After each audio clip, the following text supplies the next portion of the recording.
তোমালোকল আজি আমি জানিবলৈ গৈ আছো ডি ফাৰ্ম আৰু বি ফাৰ্ম এডমিশ্যনৰ বিষয়ে আৰু এই ডি ফাৰ্ম আৰু বি ফাৰ্ম এডমিশ্যন প্ৰত্যেক বছৰে অসমত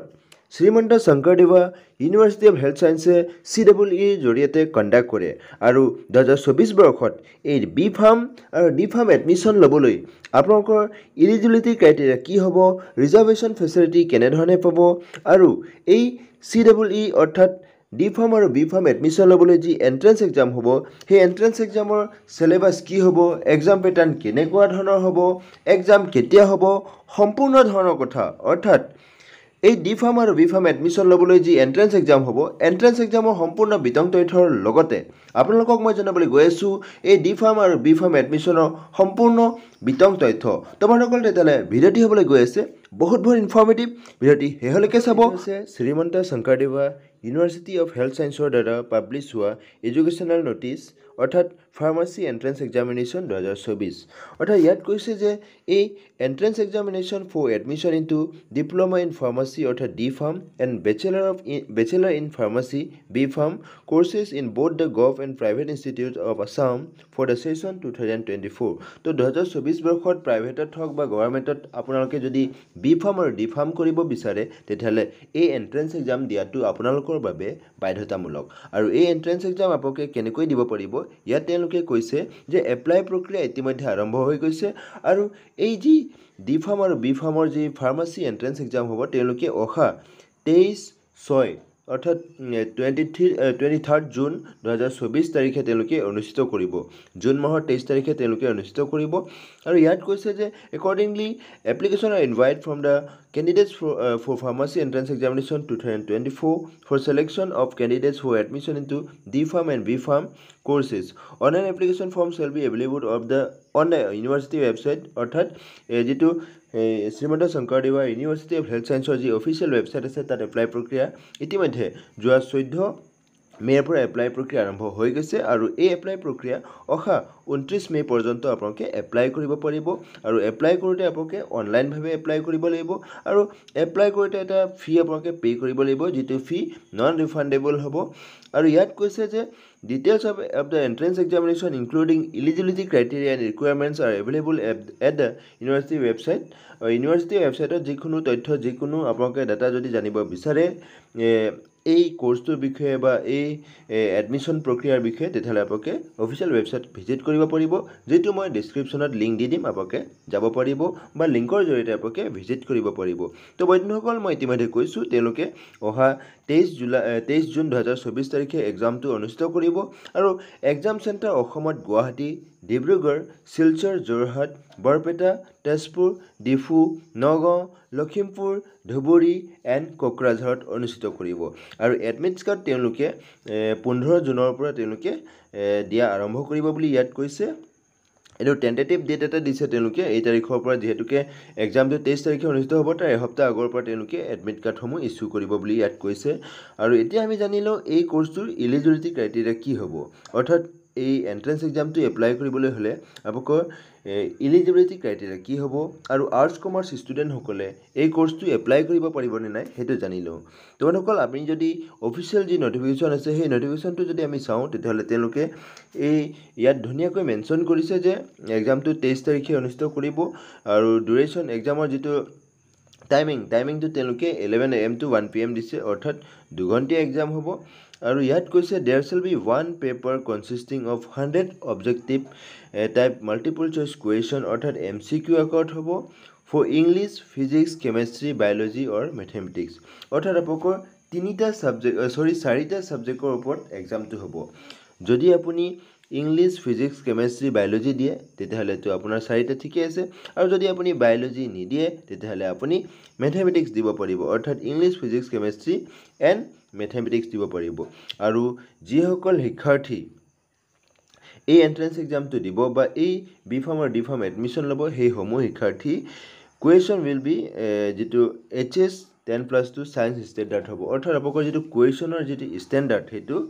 হায়াৰ ছেকেণ্ডেৰী ফাইনেল ইয়াৰলৈকে যি ষ্টেণ্ডাৰ্ড হ'ব সেই ষ্টেণ্ডাৰ্ডলৈকে আপোনালোকৰ এক্সামটো কুৱেশ্যন কাটিব আৰু সমূহ শিক্ষাৰ্থী সেই হায়াৰ ছেকেণ্ডেৰী ফাৰ্ষ্ট ইয়াৰ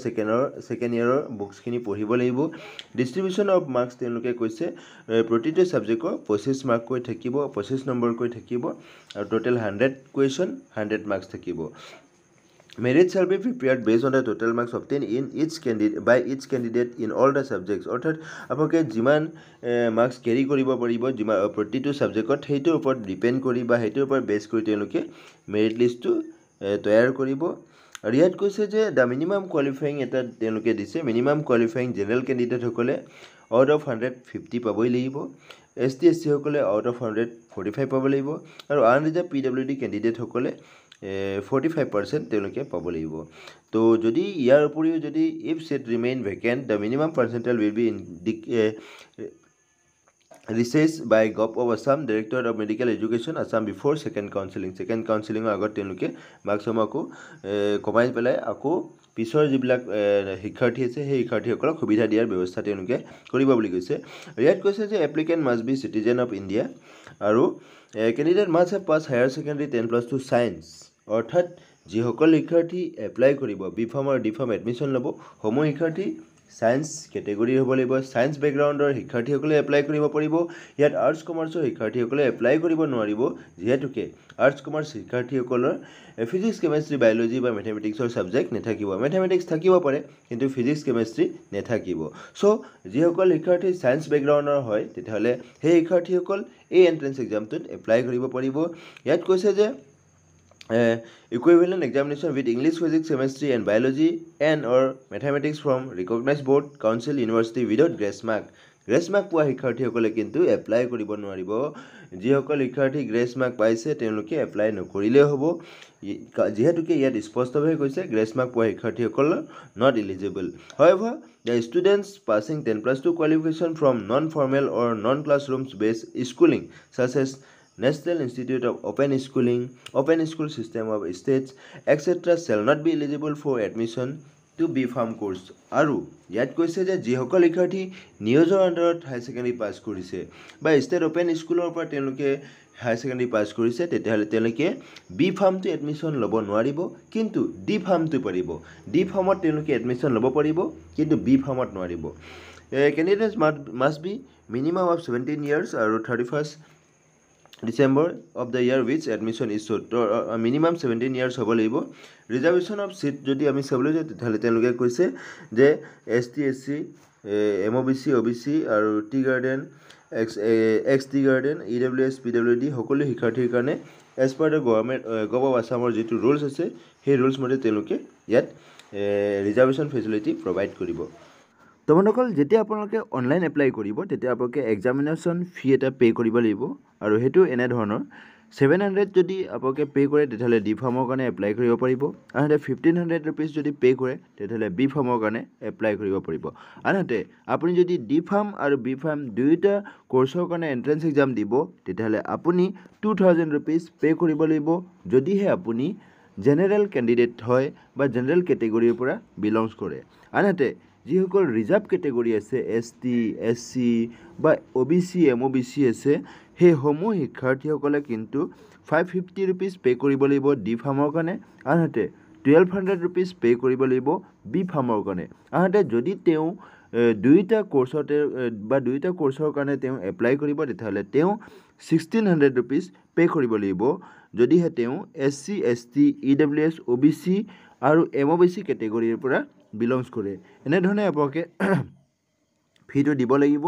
আৰু এনে ধৰণে ফি দিয়াৰ পাছত আপোনালোকৰ এপ্লিকেশ্যন সাবমিট হ'ব আৰু আশা কৰিছো আপোনালোকে এনে ধৰণে এপ্লাই কৰাৰ পাছত আপোনালোকে এই এন্ট্ৰেন্স ক্ৰেক কৰি আপোনালোকে বি ফাৰ্ম বা ডি ফাৰ্মত এডমিশ্যন ল'ব পাৰিব তোমালোকৰ তেতিয়াহ'লে আজিৰ ভিডিঅ'টি ইমানেই আশা কৰিছো আপোনালোকক মই এই ভিডিঅ'টিৰ জৰিয়তে কিঞ্চিত হ'লেও উপকৃত কৰিব পাৰিছো যদি উপকৃত হোৱা যেন অনুভৱ হৈছে তেতিয়াহ'লে লাইক শ্বেয়াৰ কমেণ্ট কৰাৰ লগতে এনে ধৰণৰ ইনফৰ্মেটিভ ভিডিঅ' পাই থাকিবলৈ মোৰ এই চেনেলটি এতিয়া পৰ্যন্ত যদি সাবস্ক্ৰাইব কৰে সাবস্ক্ৰাইব কৰি মোক আগলৈ